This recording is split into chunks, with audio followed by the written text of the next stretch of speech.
my sunshine, my only sunshine. You make me happy like skies are gray. Assalamualaikum warahmatullahi wabarakatuh. Bismillahirrahmanirrahim. Alhamdulillahirabbil alamin.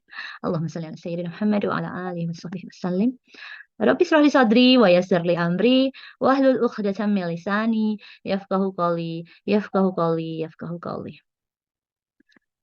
Semoga sehat senantiasa di rekan-rekan mahasiswa. Terima kasih atas kehadirannya.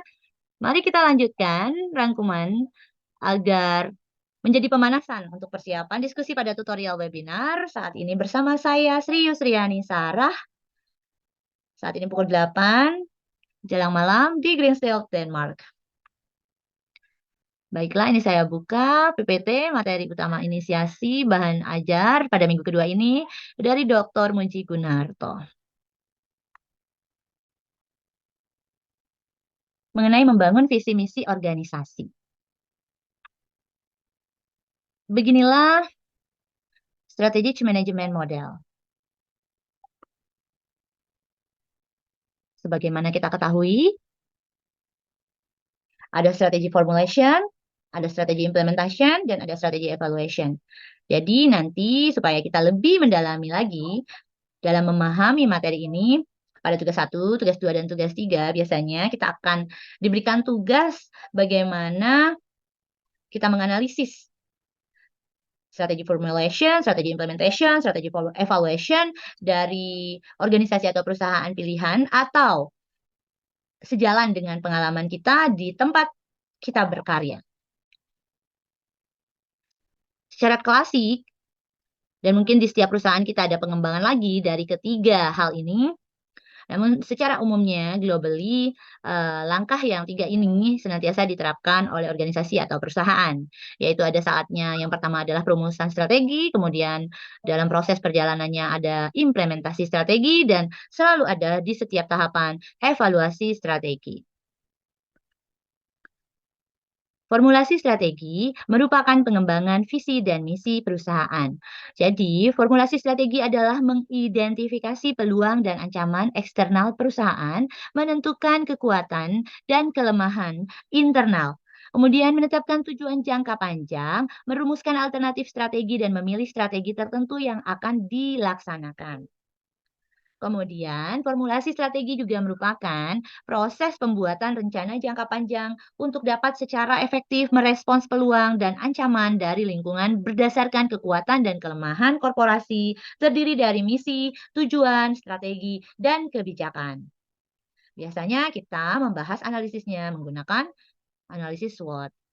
Visi seringkali dinyatakan sebagai cara untuk menggabungkan pengaruh kompetitif dengan cara mengarahkan suatu perusahaan untuk menganut strategi yang revolusioner.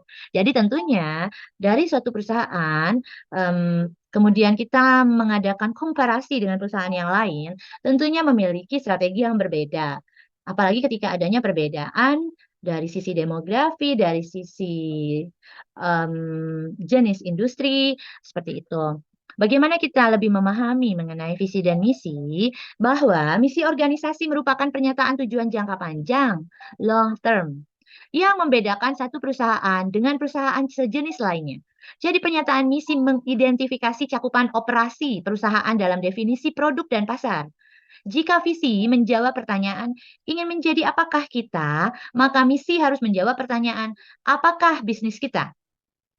Pernyataan misi yang jelas menggambarkan nilai dan prioritas dari suatu organisasi. Pengembangan pernyataan dari misi mengharuskan penyusun strategi berpikir tentang sifat dan cakupan operasi saat ini dan mengevaluasi potensi ketertarikan atas pasar dan aktivitasnya di masa depan. Misi adalah maksud atau alasan-alasan yang mendasari keberadaan sebuah organisasi atau korporasi. Ruang lingkupnya bisa luas atau sempit, ya. Jadi the purpose, ya, maksud atau tujuan, or reason for the corporation's existence. Kemudian pernyataan misi adalah suatu pesan yang dirancang untuk mencakup harapan dari seluruh stakeholder atau pemangku kepentingan atas kinerja perusahaan atau organisasi dalam jangka panjang. Karakteristik misi organisasi. Misi harus dinyatakan dengan detail dan spesifik serta memiliki cakupan luas. Misi harus seimbang dari sisi keumuman dan kehususan atau spesifik memang sulit dicapai dan dicapai tetapi harus selalu diusahakan. Makanya selalu ada jadwal untuk evaluasi mengenai misi dan visi organisasi. Kemudian pernyataan misi itu tidak boleh terlalu panjang. Direkomendasikan kurang lebih terdiri dari 200 kata dan secara efektif dapat menimbulkan rasa dan emosi tentang organisasi serta mampu menimbulkan inspirasi bagi pembacanya untuk termotivasi. Komponen misi organisasi. Bagaimana komponen misi organisasi? Yaitu antara lain pelanggan, produk atau jasa, pasar, juga teknologi. Kemudian ada komitmen untuk sustainability, growth, dan profitability. Kemudian filosofi, kemudian konsep diri, komitmen terhadap citra publik, kemudian komitmen terhadap karyawan. Pernyataan misi. Mesti satu mendefinisikan organisasi apa dan apa yang diinginkan organisasi untuk kemudian bisa dicapai. Jadi goal-nya apa. Kemudian yang kedua, misi cukup terbatas untuk mengecualikan beberapa bisnis dan cukup luas untuk memungkinkan pertumbuhan yang kreatif. Kemudian yang ketiga, membedakan satu organisasi dari organisasi lain. Jadi ada unik kalimatnya itu. Yang keempat, menjadi kerangka kerja untuk mengevaluasi aktivitas saat ini dan di masa depan. Yang kelima, dinyatakan dalam definisi yang cukup jelas untuk dipahami banyak orang dalam organisasi. Dari perusahaan, nanti ini tugas, dari perusahaan, yang kita pilih, kemudian kita akan meneliti, menganalisis bagaimana detail kalimat misinya, kemudian kita bisa menilai, menganalisis bagaimana pernyataan misi tersebut sudah tepat, ataukah bagaimana, seharusnya menurut pendapat kita, kemudian juga dijelaskan disertai ulasan teorinya. Jadi bisa kita lihat juga nanti di buku bahan ajar manajemen strategik mengenai pendalaman materi ini.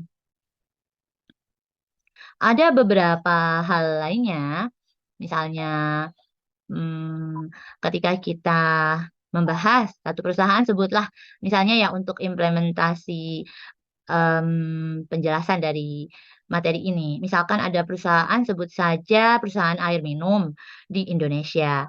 Bagaimana kemudian kita melihat dia ada visi, misal misal visinya ya, perusahaan X lah misalnya memiliki ketika kita memilih perusahaan X itu, kita bisa menjelaskan, kenapa kita memilihnya, mungkin kita bisa lihat dari websitenya, website resmi mengenai perusahaan ini, mengenai sejarahnya gitu. Kemudian kita bisa baca, misalkan perusahaan X itu punya visi bahwa, mmm, dari dulu, kini, dan masa-masa depan selalu menjadi, perusahaan air minum yang terdepan di Indonesia, misal seperti itu.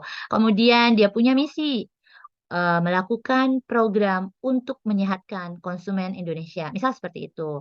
Kemudian kita akan menganalisis bagaimana perusahaan X itu menetapkan arah dan misi organisasinya, kemudian bagaimana sang organisasi dengan semua unsur di dalamnya, memahami lingkungannya. Ya, dalam hal ini lingkungan internal dan eksternal. Jadi selanjutnya kita tuliskan bagaimana memformulasikan strategi, jadi dengan analisis SWOT, kemudian bagaimana mengimplementasikan strategi, kemudian bagaimana mengevaluasi dan mengawasi strategi tersebut. Perusahaan X misalkan sama dengan perusahaan Y menjual air minum atau air mineral, ternyata perusahaan X dan Y berbeda visi misi dan bisa jadi perusahaan X dan Y itu, sudah mengetahui bahwa keduanya berkompetisi. Jadi kita bisa memiliki insights atau pengetahuan lebih bagaimana, kedua perusahaan ini memiliki perbedaan strategi dalam formulasinya, dalam implementasinya, juga dalam evaluasinya. Begitu ya rekan-rekan. Kemudian ada pertanyaan bahwa bagaimanakah penerapan manajemen strategik bagi seorang manajer atau staf dari manajemen pada suatu perusahaan atau organisasi? Mungkin jawaban rekan-rekan akan berbeda tergantung dengan bagaimana pengalaman pada saat ini di tempat berkarya masing-masing. Namun secara umum, dalam penerapan strategi manajemen, manajer secara kesehariannya dalam perusahaan itu tentu saja yang pertama selalu ada perencanaan strategi. Manajer memiliki perencanaan strategik baik dalam proyek jangka pendek maupun jangka panjang. Jadi, sebagai manajer, tentu mesti membangun tujuan dan rencana strategis itu untuk mencapai setiap goal yang ada. Jadi menentukan misi, visi, tujuan, dan strategi bisnis untuk mencapai tujuan perusahaan. Itu bagi, jajaran top manager sampai CEO tingkat pemangku kepentingan teratas. Kemudian kalau dari tim manajemennya, kita keseharian itu, selanjutnya selalu ada analisis SWOT. Strengths, weaknesses, opportunities, and threats. Jadi, analisis SWOT itu ada jadwalnya, tentu saja untuk selalu mengetahui bagaimana strategi selama ini berjalan. Jadi mengetahui kekuatan, kelemahan, peluang, dan ancaman yang dihadapi perusahaan. Kemudian keseharian manajer dalam menerapkan manajemen strategik ini tentu saja dalam decision making, pengambilan keputusan, manajer membuat keputusan berdasarkan analisis dan evaluasi berkelanjutan mengenai situasi perusahaan. Jadi manajer juga tentu perlu mengidentifikasi dan mengevaluasi opsi strategis dan mengambil keputusan yang tepat untuk mencapai tujuan strategis.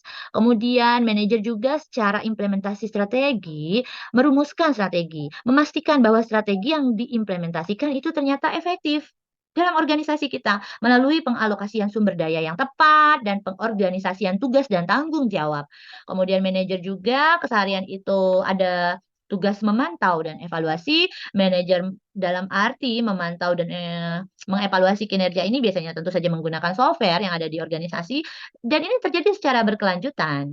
Ada saatnya evaluasi berbentuk harian, bulanan, tribulanan, atau tahunan untuk memastikan bahwa tujuan perusahaan tercapai. Jadi ini mencakup bagian pengukuran kinerja, peninjauan kemajuan, dan juga penyesuaian strategi jika diperlukan. Ya, tentu ada penyesuaian strategi mungkin di tengah-tengah tahap, ada tahap evaluasi untuk melanjutkan atau tidak strategi ini atau mengembangkan strategi ini yang kemudian tahap selanjutnya lagi dijalankan lagi, kemudian ada evaluasi lagi dan seterusnya seperti itu.